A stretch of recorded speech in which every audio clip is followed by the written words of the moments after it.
This week on Myth, we're heading back to the shores of defeated Troy for the first story in Odysseus' epic story. You'll see that no one hates you like family, that wrestling old men is hard, and that you can herd seals. Then, in Gods and Monsters, we'll learn the gruesome origins of wine?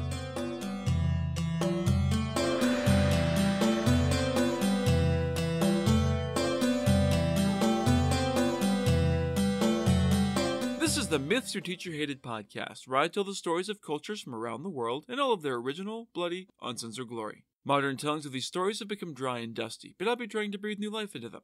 This is episode 72A, The Odyssey Begins. As always, this episode is not safe for work. Where does the time go? Until an email from listener Al a little while ago, I hadn't realized that it's been 2.5 years since I started the Iliad and the Trojan War. I promised then that we would come back to the story of Odysseus and his adventures after the war, and now seems like as good a time as any. So buckle in, because this is a weird, wild ride. The Iliad started with episode 26A, if you feel like going back and acquainting yourself with the intricacies of that epic story, but for everyone else, here's the TLDR version. Prior to the events of the actual Iliad itself, Zeus had decided that there were just too damn many people, and definitely too many demigod heroes. He was worried about a prophecy that said he would one day be overthrown by his son the way he had overthrown his own father Cronus, and keeping his dick in his pants just wasn't an option, so he decided to throw a war to thin the herd. Through a lot of shenanigans, the goddess of discord Eris set 3 major goddesses against one another in a beauty contest, and they turned to the mortal prince of Troy, Paris. All 3 offer bribes, and Paris takes Aphrodite's offer, the love of the most beautiful woman alive, Helen of Sparta. There's just one problem. She's already married to the Spartan king. Paris steals Helen away, with a little help from Aphrodite's magic love compulsion, in blatant violation of guest right, which was a very big deal to the ancient world. In response, King Menelaus gathers an army of 1,000 ships from all of the independent Greek city-states to go to Troy and get her back, thanks to a complicated oath the heroes had all taken. Odysseus had been one of the heroes to swear the oath, and had actually been the one to come up with the clever idea in the first place, but had been reluctant to actually sail away to Troy. He had visited the oracle and learned that, if he went to Troy, he wouldn't see his home again for 20 years. He pretends to be completely crazy to get out of going to war, so the messenger had threatened Odysseus' son Telemachus with death, which had forced him to admit that he was faking and honor his oath. After some problems and mishaps getting to Troy in the first place, the Greeks lay siege to the city for 10 years. The Iliad picks up the story at the end of this decade and tells the story of the final days of the war. Agamemnon, brother of Menelaus, had taken the daughter of a priest as his slave and refused to give her up until Apollo sent a plague to the Greek camp for 9 straight days. He finally agrees to give the woman up, but only if he gets to take Achilles' favorite sex slave in her place. He agrees, but is so pissed off with the whole arrangement that he refuses to fight. This is a problem because Achilles is, by far, the best warrior there. Without the help of Achilles and his men, the Trojans whip collective Greek ass, led by Hector, prince of Troy and brother to Paris. Achilles' special friend, by which I definitely mean lover, Patroclus, gets permission to put on Achilles' very distinctive armor and ride out to battle to scare the ever-loving shit out of the Trojans. Hector, a brave and deadly warrior in his own right, fights the man he thinks is Achilles and kills him, taking the expensive armor as a trophy. Achilles wheedles his mother into getting a sick new suit of armor from Hephaestus, god of the forge, and rides out to fight the entire army by himself. And wins. I told you, he was a badass. He fights Hector for realsies, and being a much better fighter than Patroclus, kills Hector in single combat. Achilles is still thirsting for vengeance, so he proceeds to desecrate Hector's corpse for days. After getting a firm talking to from the gods, Achilles agrees to let Hector's father, King Priam, take the body back to Troy for a proper funeral. That's where the Iliad ends. The famous story of the Trojan horse actually comes from the Roman fan-fiction poem The Aeneid, and tells of how clever Odysseus gets sick of the siege, especially after Paris manages to kill Achilles with a lucky bow shot. It's also touched on briefly in the Odyssey. They learn that a magical statue is keeping the city safe, so Odysseus leads a daring night raid on the city to steal it, though he loses points for trying to murder his teammate out of jealousy and being driven back to the Greek camp bound and spanked on the ass. He then devises a clever scheme to build a wooden horse, the animal of Poseidon, patron of the city of Troy, and leave it as a gift for Athena for safe conduct home. Then, the Greek ships will pull back, looking for all the world like they've abandoned the war. The building effort was led by a known coward, so the Trojans bought the ruse. Well, mostly. A small group was convinced that this was a clever trick, since everyone knew that the Greeks were sneaky bastards. They might have convinced everyone if a captured Greek soldier hadn't been brought to the city right about then, wailing about having been betrayed by Odysseus and barely escaping being murdered. He confirms that the horse is a gift for Athena and says that the plan is to have the Trojans burn it, pissing off Athena and winning the war by divine smiting. Two sea serpents rising up to eat Laocoon for trying to warn everyone not to trust this story convinced everyone else that they should bring the wooden horse into the city. Naturally, the horse was full of Greek soldiers, who pour out of it in the middle of the night, murder almost everyone, and set fire to the city. The war over, everyone sets out for their own ships to head home. Odysseus and his men have been gone 10 years, but it looks like they managed to beat the odds and prove the oracle wrong. Prophecy is tricky though, and things are about to get interesting. This is where our new story, the Odyssey, picks up. I'll be using the translation by Robert Fagles unless noted otherwise. Now a word on what's about to happen. The original epic poem is told in non-chronological order, which can be a bit confusing. Much like the Iliad, it assumes that the listener already knows the basic story and the players, and dives right in with no context. For the sake of clarity, I'm going to tell the story without the wibbly-wobbly, timey-wimey aspect, starting with the end of the war and going straight through. At the end, I'll come back around to talk a little about the original structure and why it was ordered that way. Alright, enough context. On with the show. Once the Greeks, referred to as the Achaeans in the original text, had finished sacking the once proud city of Troy, brothers Menelaus and Agamemnon began to butt heads. They led most of the soldiers at this point, since many of the leaders of the smaller bands had died in the closing days of the siege, so this represented a major schism. Unable to come to a decision between themselves, since they were both way too proud to back down, they called the army together at sunset. The soldiers had spent the day drinking, raping, murdering, burning, and pillaging, so they were in an interesting mood, by which I mean they were shit-faced drunk, violent, and horny. It was not a terribly effective mix for a peaceful discussion, which was the point. Zeus had thrown this whole war to get rid of as many heroes as possible, and there were still too many hanging around for his liking. What's more, Athena was spitting mad with the Greeks for desecrating her temple in Troy when they stole the palladium from it during their daring night raid, with the exception of Odysseus himself, whom she was quite fond of for being such a clever SOB. Menelaus wanted to load up the ships with slaves and loot, and sail home ASAP. Agamemnon, on the other hand, was worried that Athena might be holding a grudge against them for sacking her temple, despite having been their patron throughout the war, correctly as it turned out. He wanted to stay for a while longer to offer up sacrifices to Athena to try and appease her before starting the perilous journey back. Poseidon, god of the sea, had been the patron of Troy, so they were already likely to encounter problems from one angry god. It would be much, much worse without some divine muscle on their side to balance the scales. The two brothers fought with the kind of vitriol you can only get from family, and everyone soon picked up the ugly mood. Before long, all of the soldiers were forming two distinct packs behind the two men, clashing their weapons against their armor in a prelude to open battle. These men had fought alongside each other for 10 years, but they'd spent most of their lives warring amongst themselves. Only the common enemy of Troy had kept them bound together this long. Neither side slept that night for fear that the other side would slaughter them in the night if given half a chance. At dawn, the half that had backed Menelaus dragged their ships off of the beach and into the sea, then loaded them with all of the plunder they could carry and many Trojan women as slaves. Odysseus sets out with Menelaus and his crew, and they watched as Agamemnon's camp on the beach disappeared over the horizon behind them.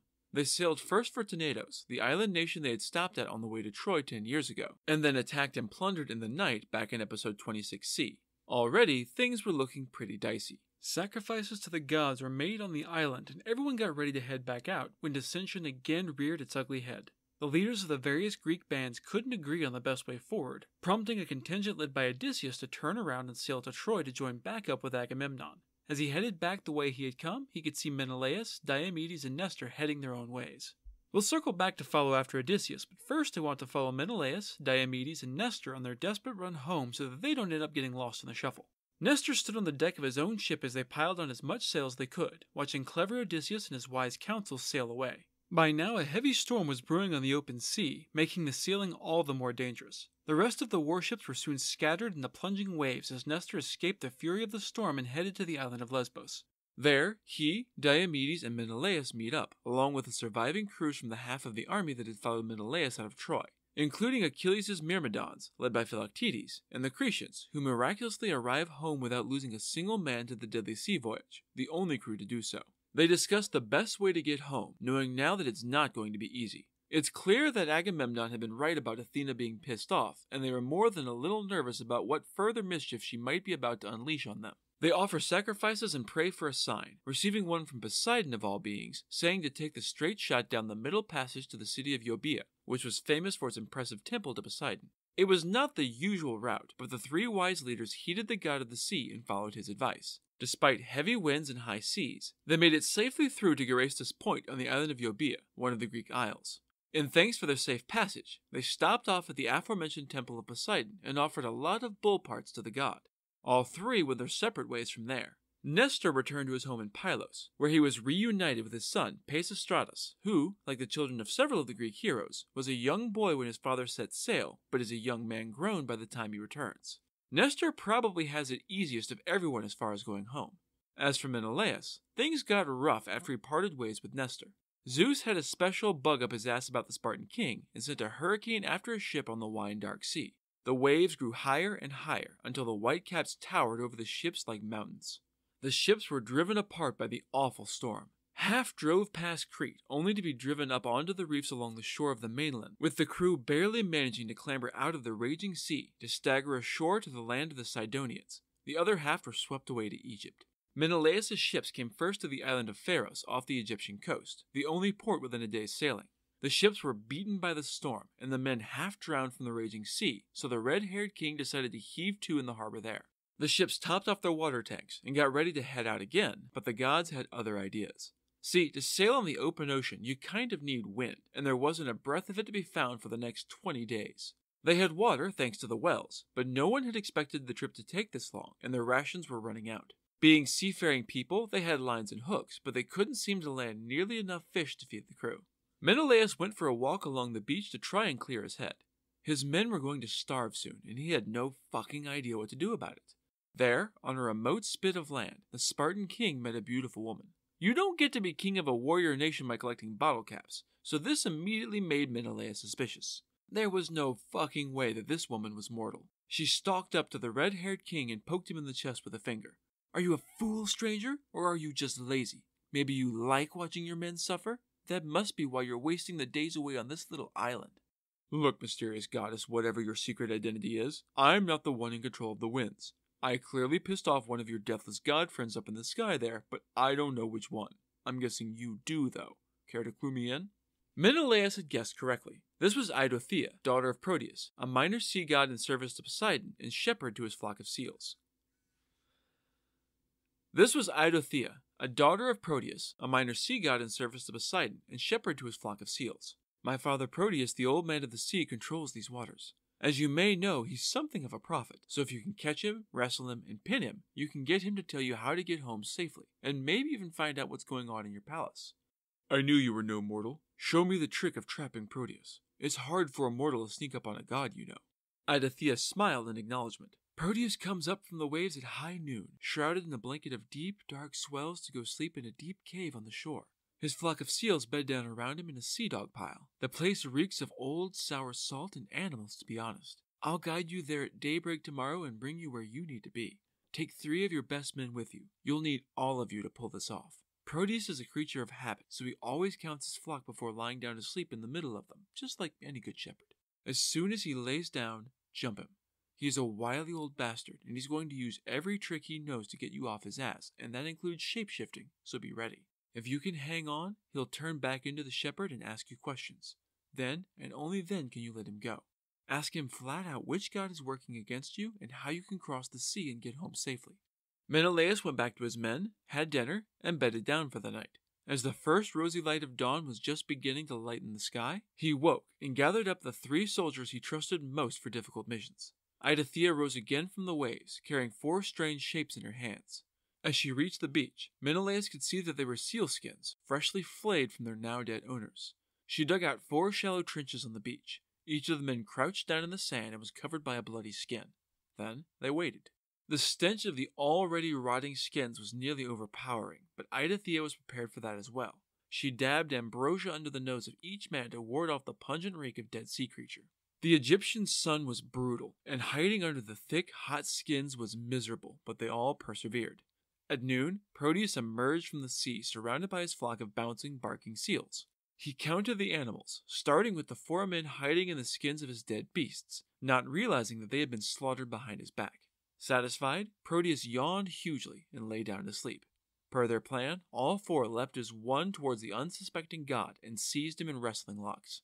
Proteus reacted immediately. He struggled and twisted and roared his anger, but the four men clung fast. Then, beneath their grip, the god's skin began to change.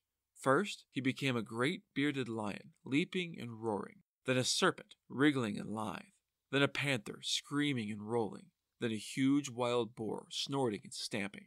Then he changed it up a little. His next shift was a raging waterspout, but the men held their ground and refused to back away from the semi-solid mass of water. After that, he tried a towering tree with soaring branches, but the men clung fast, dangling far above the earth. Proteus was wily, but he was also an old man, and shape-shifting took a lot of juice. He grew tired and shifted back into humanish form to pepper Menelaus with rapid-fire questions. "Who are you working for, Menelaus? Which god conspired with you to ambush me like this? What do you want?" "You know who I am, old man, so you know what I want. Why pretend? I've been stuck on this insignificant little island for far too long with no way out. You tell me, which one of you immortals keeps me from my home? How do I cross the sea safely?" Proteus sneered. "You did this to yourself, asshole. You should have offered Zeus and the other gods a great sacrifice before setting out if you wanted to get home quickly. It is not your destiny to see your home again until you sail back through Egyptian waters and make a truly spectacular sacrifice to the gods." That broke something inside Menelaus. It hurt to have to double back the way they'd come, but he didn't really have any other choice. "I will do as you command, you old god, but tell me this. Did all of the Achaeans that Nestor and I left behind reach home safely, or did some of them die?" "You sure you want to know? I've got a lot of bad fucking news for you if you press. Plenty have survived, but many have died as well, and some are still lost and wandering." Proteus then went through a litany of the fates of some of the great heroes. Ajax was driven by the storms of Poseidon up onto the cliffs of Gyrae, above the breakers, and made it to the shore bedraggled but alive. Adrenaline surging through his blood, he shook his fist at the sea and screamed his defiance into the storm. "I escaped the awful abyss of the sea and pulled myself from the very teeth of the gods themselves." As I've mentioned before, the Greek gods really hate it when you boast, and Poseidon took this one personal. He seized his great trident and struck the land under Ajax's feet. It crumbled beneath him, and he screamed as he tumbled down onto the jagged rocks rising out of the crashing sea and drowned. Menelaus bids Proteus farewell and sets out to do as he was bid. The seas are rough, but now that he's headed away from home, the winds have risen again. They make the appropriate sacrifices and are finally able to head home, reaching the shores of Sparta 8 full years after initially leaving. We'll come back to Menelaus toward the end of this tale, but we're going to leave him there for now, which means it's time for Gods and Monsters. This is a segment where I get into a little more detail about the personalities and history of one of the gods or monsters from this week's pantheon that was not discussed in the main story. This week's god is Dionysus. Given the current state of the world, I figured it was appropriate to talk a little bit about Dionysus, god of madness and wine, and other booze by extension, so raise a glass. There's a lot of ground to cover, so I'm not going to attempt to get into all of it right now. Today, we're going to look specifically at one of the more batshit stories about the patron god of madness, his birth. Later depictions often focus on his being a god of drunkenness, which isn't entirely inaccurate, just mostly. But the worship of Dionysus mostly centered around the moderate consumption of wine to ease suffering and usher in joy and inspiration. The beginning of the story has been reconstructed from fragments by Diodorus, Plutarch, and Nonnus. As I've mentioned before, the Greeks were aware of the Egyptians in their mythology, including the tales of Osiris turning water into wine and, eventually, even having his blood become wine, with wine eventually becoming symbolic as the blood of the dead and risen god, which we covered in episode 43. Zeus thought that the Egyptian wine grapes were pretty fucking sweet, so he decided that the Olympians needed their own wine god, and decided to make one the only way he knew how, by raping some poor unsuspecting woman. Given the whole death and resurrection thing that was synonymous with wine, Zeus sets his sights on a death goddess, Persephone of the underworld. However, as we discussed back in episode 68, Persephone was already married to Zeus's brother Hades, and was also his own daughter by Demeter for extra ick factor. Despite being married to the goddess of marriage, Zeus didn't feel much of a need to keep his dick to himself, so he turned himself into a serpent or dragon depending on the interpretation, and headed out. According to Nonnus, Persephone was still a virgin despite being married to Hades. She only has to spend part of the year, either half or a third depending on the version, in the underworld, and the rest of her time is spent up on the surface. From context, I'm pretty sure this story takes place during one of these periods, because her mother Demeter had her hidden away in a cave to protect her from all of the many gods who were in lust with her and unwilling to take no for an answer, which means pretty much all of them with a dick. This precaution was obviously inadequate, because Sneaky Snake Zeus found her and fucked her anyway, getting her immediately pregnant as is always the case. Persephone gives birth to a horned god baby named Zagreus. Somehow or other, he arrives on Mount Ida to be guarded by Corybantes, a group of warrior dancers, just as Zeus once was, according to some versions anyway. Most likely he was carried there, but given the exploits that newborn Hermes gets up to, anything is possible. The precocious infant proves this by climbing into the throne of Zeus and playing with his deadly lightning bolts, proving himself an heir to Zeus.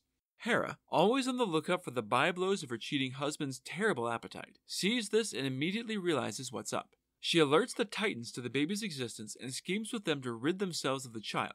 Hera because of her jealousy, and the Titans because fuck Zeus for beating them in the Titanomachy way back in episode 1. They distract the divine baby with toys, especially a mirror and a thyrsus, or a stalk of fennel that was a mocking version of a king's scepter. It's said that they smeared their faces with chalk and ambushed the child while he was trying to figure out just who this asshole in the shiny glass was that kept imitating everything he did. The Titans were brutal and merciless. They slit Zagreus' throat and then hacked his tiny body to pieces.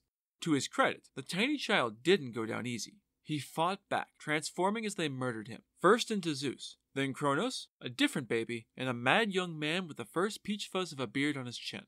When these obviously didn't work, hey, he's a baby. I give him props for being able to do anything but lie there and die. He went with the Proteus gambit and began to shift into animals. A lion, a wild horse, a horned serpent, a tiger, and then a bull. By now, Hera was sick of the Titans bungling what was supposed to be a simple infanticide. She stepped in and literally shouts the bull to death, giving the Titans the opening to dismember him entirely. They gathered up all of his bloody parts and boiled them in a cauldron to make sure he was super duper dead. This group of Titans, who had managed up until now to stay on Zeus's good side, were thrown into Tartarus with their fallen kin from the war, although it's possible that, in this version, there was no Titanomachy and this was the thing that got them thrown into Tartarus instead. Gaia, the Earth incarnate and mother of the Titans, was also the physical location of Tartarus, and having her children cast back into her caused her incredible pain, resulting in fires, flood, and boiling seas, which is obviously a bad thing. Zeus sends cooling rains to flood the world in order to soothe her. But wait, I can practically hear you asking, how in the hell does the violent death of baby Zagreus figure into Dionysus, who hasn't even shown up yet? If you pipe down and let me finish, I'll tell you. While Zeus was thus distracted, Demeter went and gathered up the pieces of her dead grandson, though some versions say that the Titans ate all of the pieces except his heart. These fragments, boiled into a bloody drink, were taken to Zeus, who knew just what to do with them. Spoiler alert, it involves his penis. Zeus was already over his thing with Persephone, and had moved on to Semele, the mortal princess of Thebes. He had already come to her in a dream, in which Zeus destroyed a fruit tree with a thunderbolt, but left the fruit unharmed before a bird brought him the fruit. She told her father Cadmus, founder of Thebes, of the dream, and he recognized it as prophecy. He told her to go and make sacrifices to Zeus post-haste to avoid any destruction at his hands. Zeus was madly in lust with her and, as part of his wooing process, gave her the strange liquid to drink, which is super fucked up because that's dead god baby juice. Not knowing any better and being courted by a known rapey god, Semele drinks the concoction. To try and seal the deal, Zeus promises Semele to grant her one wish, anything her heart desires. He even swears it by the river Styx, the one unbreakable vow for the Olympians. They then have sweaty, passionate sex, leading Semele to become pregnant because of course it does. Her bed is immediately overgrown with vines and flowers, and Zeus promises her that he will make her immortal, and that her child will bring joy to gods and men. Hera soon finds out about the pregnancy, because of course she does, and decides to get her revenge, just like she always does. Also, just like always, she can't vent her fury on her cheating ass of a husband, who boasts in the Iliad that he could fight all of the other Olympians and win, so she takes it out on the poor mortal woman. Some stories also say that, given his promise to make Semele immortal, she fears he means to replace her as wife and queen. Hera comes to Semele in disguise as an old servant of the family. Tisk tisk, pregnant but no husband? How did that happen, dearie? Oh, you'll never believe it. Zeus himself, the king of the gods, is my boyfriend. He told me he loved me and everything before we, well, you know. You're right, I don't believe it. How do you know that he's actually Zeus? Did he do anything particularly godlike? Offer you any proof? Well, no, I guess not, but I mean, who would lie about that? Anyone who wanted to get into your pants, dearie. Oh, well, he did promise to grant me one wish. Perfect. You should ask him to show himself to you in his full glory as a god like he does with his wife. No mortal has ever seen that. That way, you can know for sure. Semele agrees to think about it, and the old woman leaves. The longer she sits, thinking about the baby in her belly, the more her doubts grow. The next time Zeus comes to her, she tells him that she knows what she wants. She wants to see his full divine glory. Please don't ask this of me, my love. Didn't you promise me anything I wanted? On the river Styx? You swore! I did, and I am honor-bound to grant your wish, but I beg you to reconsider. No, I need proof. I need to know that you're really you. With a heavy sigh, Zeus revealed his full glory, the fury and power of the thunderbolt. As Hera had known, no mortal could stand in the presence of this raw fury and live. With an agonized scream, Semele's flesh was burned from her bones by the awful light. Zeus had also known what was about to happen, though he had been powerless to stop it. As she died, Zeus snatched the unborn baby from her womb. It was not yet able to be born, though, so he tore open the flesh of his own thigh, tucked the baby inside, and then cauterized the wound closed. Realistically, that's not how this works. That's not how any of this works. Zeus isn't the king of gods for nothing, though, so he manages to grow a baby in his leg, and even more impressively, keep it hidden from Hera. When the baby was old enough to be born for realsies, Zeus gave the baby to Hermes to keep safe. He took the infant to the Nysa Valley to be cared for by the nymphs there, a place no mortal has ever seen. Thus was the horned baby Dionysus born, named in part for the nymphs of Nysa. His whole story mirrors the creation of wine, with his body being ripped and torn to make a drink that inspires creation. There is some more shenanigans to get into with this raucous god, but that will have to wait until next time. That's it for this episode of Myths Your Teacher Hated. Keep up with new episodes on our Facebook page, on iTunes, on Stitcher, on TuneIn, and on Spotify. Or you can follow us on Twitter as @HardcoreMyth and on Instagram as Myths Your Teacher Hated Pod. You can also find news and episodes on our website at mythsyourteacherhated.com. If you have any questions, any gods or monsters you'd want to learn about, or any ideas for future stories that you'd like to hear, feel free to drop me a line. I'm trying to pull as much material from as many different cultures as possible, but there are all sorts of stories I've never heard, so suggestions are appreciated. The theme music is by Tiny Cheese Puff, and you can find on Fiverr.com. Next time is part 2 of the Odyssey. You'll see that Odysseus doesn't like to chill with his homies, that hurricanes can really ruin your day, and that Zeus gets what Zeus wants. Then, in Gods and Monsters, you'll see that you shouldn't make the god of madness angry. You wouldn't like him when he's angry. That's all for now. Thanks for listening.